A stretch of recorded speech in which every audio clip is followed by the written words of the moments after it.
Well, good morning, everyone. It is 9:35. Normally at this time, we would be starting our Wheel and Deal show, but we got double booked today. We had the Timberlake folks come in because they have a new play opening up this week. So normally at 9:15 would be the Whiteside County Soil and Water Commission Conservation Show. But we've got Dave Harrison. He is in here with us at 9:35, and so we'll get the full program in for you here, just a little bit delayed. But it's always nice because it gives us time to catch up with Dave on other things happening in the world. I don't have anything to sell today, Paul, so sorry, folks. Oh, no. I know. Oh, no. Well, let's go ahead and take a look at some of the topics you've got lined up for us today. And the first one, it says, bear with me. Yeah. I was speaking to my brother who lives in Aurora, Illinois, earlier in the week, and he was telling me they got a bear about 30 miles from his place. Oh, wow. So we got a visitor again from Wisconsin. I suspect it probably made its way down the Fox River corridor. If you're familiar with northeastern Illinois and the suburbs, the Fox River kind of runs on the western edge of the suburbs and ends up in the Illinois River down around Ottawa, Illinois. But it goes up into Wisconsin and starts up there. And I suspect it's probably a young male, as usual, looking for something to eat and looking for a female. And for some reason, he decided to come into Illinois. The story is a lady looked out of her patio door one morning, and she had bird feeders on the deck. And she looked out, and all of a sudden there's about a 6-foot bear standing up looking at her, trying to get into her bird feeders.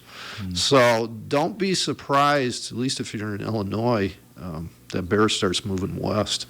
Typically what they do is, they get into bird feeders. The one thing I've been very, very surprised about with these bears that have been roaming around occasionally is they haven't gotten into any beehives.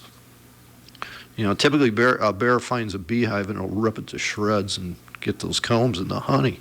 But so far, so good. The last bear that was around here, I don't know if the viewers remember, it was around Savannah for a while. And then it went east to Rochelle, Illinois, and then headed back into Wisconsin. Unfortunately, that one got used to humans and found a guy's house and broke in. And didn't turn out well for the bear. So he got shot. And a lot of times that's what's happened. So what I usually advise people is just leave them alone. Right. If you're going to take photos of them, stay 100 yards away. The more used to humans they get, the more danger you're putting that bear in. And so just leave them alone. Normally, if you have to scare them away, scare them away. Just get big, shout, scream, yell, whatever. Don't run. But your odds of seeing one are pretty low. Like I said, in Illinois, we've had one in the state probably once every 2 to 3 years. Normally they come out of Wisconsin. Sometimes they come out of Missouri in the southern part of the state too, in the central part. But typically it's Wisconsin. They follow the river corridors. Normally it's a young male. Leave them alone. It's amazing these animals don't get hit by cars. In Whiteside County, we've had mountain lions hit by cars like 2 years ago, but so far those bears have been able to negotiate the roads, which especially in the suburbs, I think everybody that's traveled in the suburbs knows what the traffic's like. Even at night, it's heavy, and that's usually when those bears are moving. And he's so far made it, but that was like 3-4 days ago, and I don't know where he's at right now, but I suspect he's still in that Wisconsin-Illinois border area. So keep your eyes open. You never know around here either. Well, and it's funny when you mentioned they break into honey things, and I said, of course, Winnie the Pooh. Winnie the Pooh, that's right, the honey pot. And watch out for those picnic tables, too. Yes. Yogi Bear. For those of us who have gray hair, you'll know who Yogi Bear is. The other thing, we actually got some rain last night. This week I've had a 1/4 inch so far. Wow. That's probably the most I've had in a month and a half at my place. In this area, there's a lot of duck hunting done in the fall with the Mississippi River right here. And this dry weather in the Midwest is going to have an impact on our duck hunting around here. Ducks typically nest around water, and isolated potholes, wet spots in fields with grass around them, that's where they're going to nest. And the less rain we have, the more apt those potholes are to be dry. They don't make good nest sites at that point. So if you look at the Dakotas, they're fairly dry, although they're getting a little bit more rain than we are now. But we're getting past the prime nesting period. So the duck production could be down somewhat, at least in the middle of the country. Now, Canada's a little bit wetter, although if you go north of Winnipeg, it's on fire, as we found out the last couple weeks here. And if you saw the pictures of New York last week, you'll know for sure that it's on fire. So be prepared. You know, there's different places you can go on and look at production in the pothole areas, which most of our ducks come from. Like Ducks Unlimited has a really good website where you can go, and they talk about the condition of the potholes, and then later in the season they'll talk about how many ducks were produced. And Fish and Wildlife Service has a really good website too. So keep your eye out, but this fall may not be the great migration that sometimes we get through here. So besides the weather, the numbers might be down a little bit too, but we'll see. Hopefully I'm being pessimistic for the wrong reasons, but I don't know. It's not looking good. So the other thing is young animals this time of year. And if you've listened to the show a lot, I've harped on this, that if you see a bird, if you see a fawn, please leave it alone. Unless it's in imminent danger, out in the middle of a road or something, just let it alone. Normally the mother's there somewhere. And especially with birds, Mother Nature can be a cruel mistress sometimes. And the reason that bird fell out of the nest is probably because the female couldn't feed it. And one of the things they do is they'll toss some of their young out just so the other young have enough food and can grow up strong. So, putting the bird back in the nest may not save it. It may actually get tossed out again by the female. So, but if you see young animals, just leave them alone. The mother's nearby. If it's a deer, the doe's probably watching you. If it's a raccoon, the mother's around somewhere. So just let it do its thing, and she'll find it and take it away. The more you handle that animal, the more apt it is to be abandoned, and the more stress you put on it. And when animals and birds are young like that and they're stressed out, a lot of times they die. They just can't cope. So leave them alone. Like I said, unless it's in imminent danger, just let it go. No problem there. Backyard landscapes, I always encourage people to use native plants. And if you go to a lot of these plant centers, you're starting to see native plants like the coneflowers. There's Coreopsis. It's another good prairie plant. And you can provide a really nice backyard pollinator habitat too, just by using native plants. There's a lot of native shrubs you can use, like dogwoods, service berries, American plum. Although you have to be a little careful with American plum. When I was working at the office, I suggested one time that we used to give out trees to third and fourth graders, and I suggested American plum one time.